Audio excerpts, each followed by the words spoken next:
అండి అందరికీ. ఈరోజు నా రెసిపీ వచ్చేసి మిర్చి బజ్జీ అండి. ఈ చలికాలంలో వేడివేడిగా ఏమైనా తినాలనిపించినప్పుడు ఇలా చేసుకోవచ్చండి. ఇందుకోసమైతే నేను కొంచెం లావున్న మిర్చిని తీసుకొని విత్తనాలు తీసి శుభ్రంగా కడిగేసి పక్కన పెట్టేసుకున్నాను.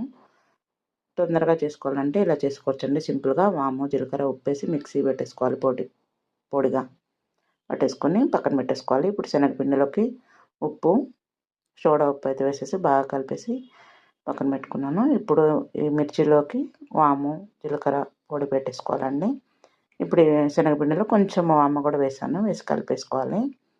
ఇప్పుడు అన్ని మిర్చిలు వేసేసుకోవడమే. నూనె బాగా వేడెక్కాక వేసుకొని కలుపుకోవడమే. ఈ మిర్చి చాలా టేస్టీగా ఉంటాయండి. మనం టిఫిన్‌లోకైనా తినొచ్చు. మార్నింగ్ ఉగ్గానీలోకి, లంచ్‌లోకి, ఈవినింగ్ స్నాక్స్ లాగా తినేయొచ్చు.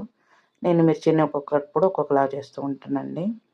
ఈరోజు ఇలా సింపుల్‌గా చేసేసాను. ఈ వీడియో మీకు నచ్చితే లైక్ చేయండి, షేర్ చేయండి.